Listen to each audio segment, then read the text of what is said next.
What it do, y'all? This your boy King Ed the Great coming at y'all with another video. So I want to talk about Busta Rhymes' Anarchy album.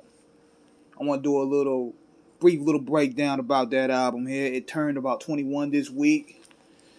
And it was very overlooked for two reasons. Number one, think about the releases that was coming out that year, man. Hip hop was at its peak when it came to that explosion in terms of commerce and finance. I'm talking releases from everywhere.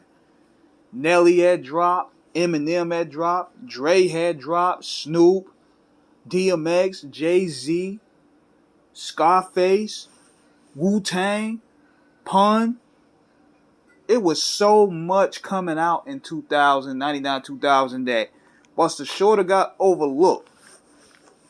And plus he chose Get Out, which wasn't a great first single for him because it seemed like he was trying to follow a formula.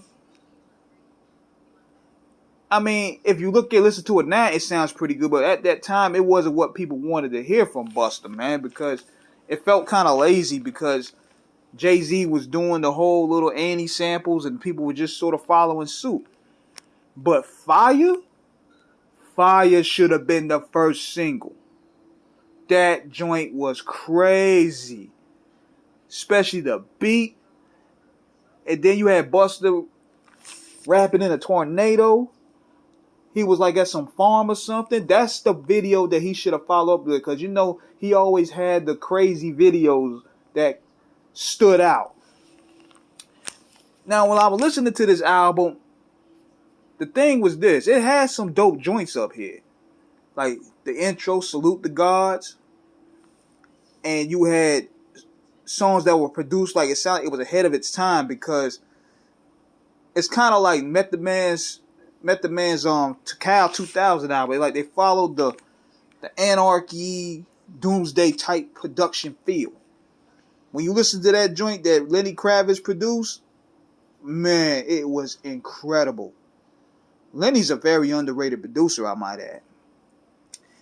But he also has something that will knock in the whip, like Jay Dilla's produced Enjoy the Ride. That's one of my favorites. Dilla was very ahead of his time as well.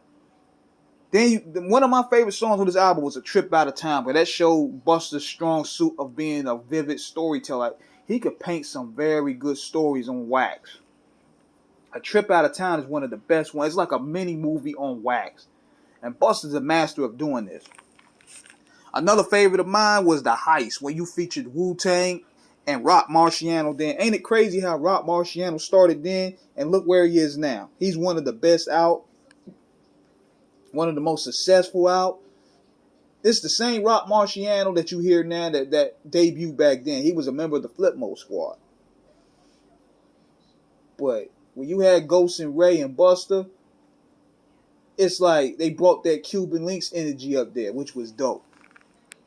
Then he featured DMX and Jay-Z on Why Do We Die, which was pretty dope as well. I think he was doing that for Hot 97 radio play, which was good because, you know, these two were the hottest at the time. But one of the problems with this album, to me, it had too many songs. Like, some songs, like, I would have just threw out of there. Like, come on, my niggas, come on, my bitches, come on, get that out of there. Street shit. I mean, that Swiss beat was really, I wasn't really feeling that. Then he had another song. He had a couple songs up there that it shouldn't have made the cut. But the M.O.P. joint, straight up head buster. That's a head buster joint. I want to see, you know what I want? I want Quick and Raphael Sadiq do an album. I want a Quick and Sugar Free album. But I need this. We need a Little Fame produced Busta Rhymes album. Or M.O.P. Busta Rhymes collabo EP.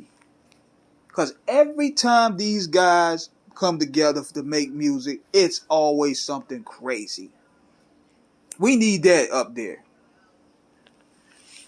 Now, one song I like was Blah! And he should have used that as another single too. But for some reason that album only had 2 singles, and I think it was because of the label issues and the fact that it was just so much coming out at that time that Busta got sort of overshadowed. Another thing that was missing in this album was the funny skits, because Busta's skits used to make him stand out, but I guess after ELE he really stopped doing it. And you notice that he did. Because you don't really hear the skits on this album, you don't really hear the skits on the Genesis, and you don't really hear any skits on the Big Bang. Because he used to have them wild skits. But if he would have tuned some of these songs out, overall this would have been a better project. But nevertheless, it was pretty good. It was pretty good. I like the production value of the project. Busta showed that he was a beast on some of these songs. When he's motivated, he's one of the best to do it. But the problem with some of Busta's project that he just puts too many records on there. He need to trim the fat some. But other than that, this was a dope album. This was a dope album. I'll probably give it a good 7.5 out of 10. For the simple fact that Busta's energy is dope and he knows how to pick the right beats to match his energy. So, this is King Eric signing out. Let me know what you guys think of Anarchy. Holla.